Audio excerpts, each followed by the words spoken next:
times when the mainstream media is getting criticized, they stay pretty quiet about it. They don't usually respond. But recently, an editor from the New York Times had an interview with Der Spiegel. And during the interview, he confessed that the New York Times didn't do enough after 9/11. In fact, he thinks that they totally dropped the ball when it came to covering the war in Iraq and also all of the other events that occurred after 9/11. Let me tell you exactly what he said. This is Dean Baquet. The mainstream press was not aggressive enough after 9/11. He also says, and was not aggressive enough in asking questions about a decision to go to war in Iraq, was not aggressive enough in asking the hard questions about the war on terror. I accept the fact that the Los Angeles Times, I accept that for the Los Angeles Times and the New York Times. Yes, that's a great admission. I mean, I know a lot of people will think too little, too late, and he wasn't with the New York Times at the time, but he was with the LA Times. But no, it's not too late. Yes, it's true. It would have been much better if they had done it at the time, but he doesn't have a hot tub time machine. So it's at least a guy who's in a very, very important position now saying, my bad, our bad, we shouldn't have done it. Now, the proof is in the pudding, though, because all of that will be wiped away in a second the next time they do the same thing, right? So how will you cover the conflict and the negotiations and everything that surrounds Iran, for example, right? There's many examples, but Iran's an important one. So if you then go on to say, oh, they're enriching uranium, they're in lab coats, they've got missiles about Iran, well, then you're doing the same goddamn thing. And if you put headlines in the New York Times front page saying Iran does not have nuclear weapons, which is a fact confirmed by UN and every other agency, well, then you might have learned your lesson. And then I would take this apology very, very seriously and go, good on him, and I'm glad that they've at least adjusted.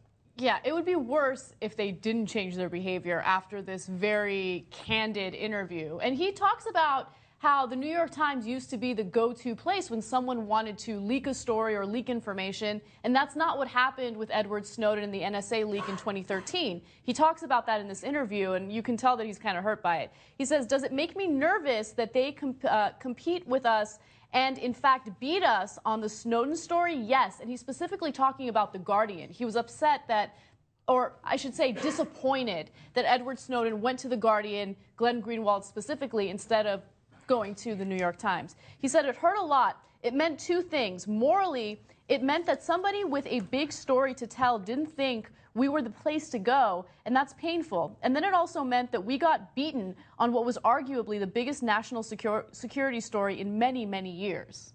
Well, I love that he thinks that. I mean, I think it's good news that he's... Because a lot of people in the mainstream media, especially the TV guys, were like, oh, Edward Snowden's a traitor, and we wouldn't have done that story anyway. It would have been un-American to run that story. He'd stolen that information, and we wouldn't run the stolen material. So it's good to know the New York Times is not in that camp. They're like, damn it, we wish we would have run that story, right? So that's positive. Now, but you got to act like it again, right? So why did they go to The Guardian? Because they know The Guardian's going to run the story. They know The Guardian is an actual watchdog of the government, whether it's the British government, the U.S. government, et cetera. They know they're not going to hedge. They're not going to hesitate. They're going to hesitate enough to do, obviously, for doing good editorial checking of the story, right? That's why you don't go to a blog, and as much as I love blogs, et cetera, but a random blog or whatever, you go to The Guardian because they're both respected and they're a watchdog, right? And if he's upset that the New York Times has stopped being that, then good, but then you got to be a watchdog. The proof is back in the pudding, right?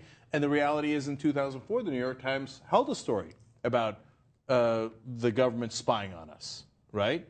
And they ran it later, but they held it till after the election. After the election, right? New York Times, by the way, they didn't want facts to influence the election. Yeah, no, but this doesn't get talked about enough. But James Risen, who's in a lot of ways, who's in a lot of ways a hero for sticking up for freedom of the press, and would not bow down to the Obama administration and their campaign against whistleblowers, et cetera, has broken great stories. James Risen was on the Young Turks and said about a different story, which is also very important.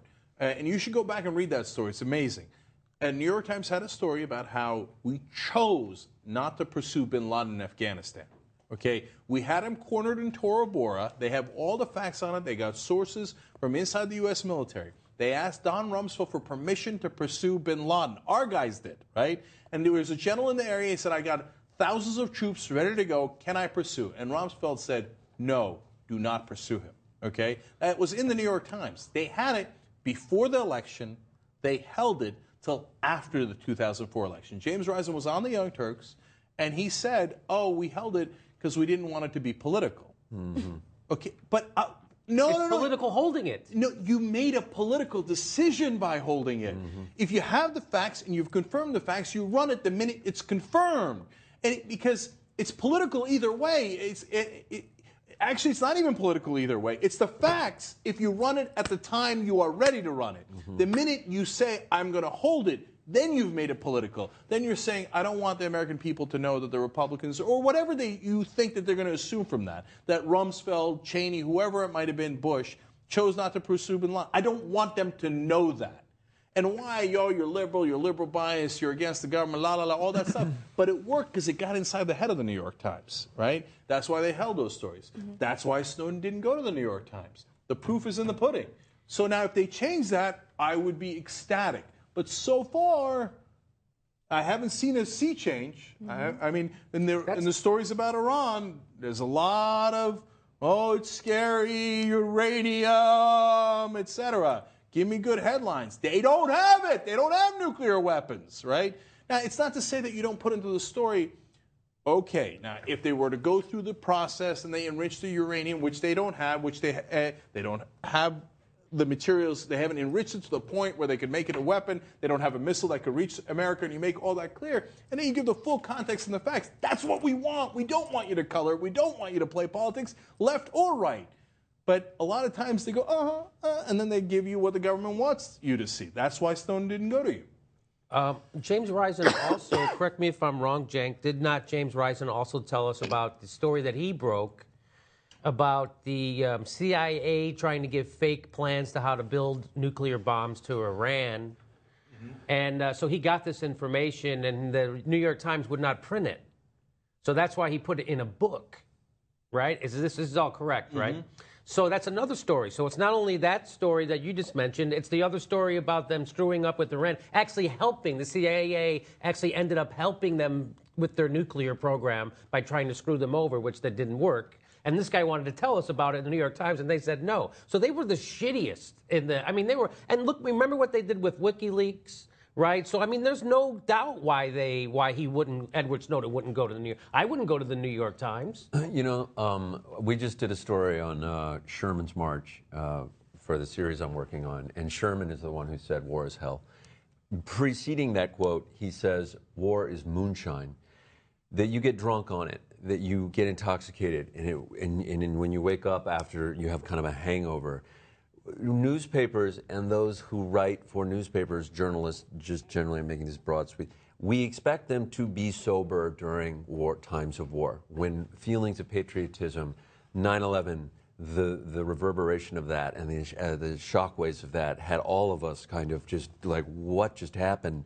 But you have to count that this apology, I accept it, and I'm glad that they are like looking back and correcting me. But they need to sustain that in all times of crisis, that kind of critical thinking, always critical thinking, despite the emotion, despite the assault on our shores, the damage to our American patriotism, whatever. And so I kind of feel like they are still in a hangover state from this. They're still waking up from it. And I agree with you completely.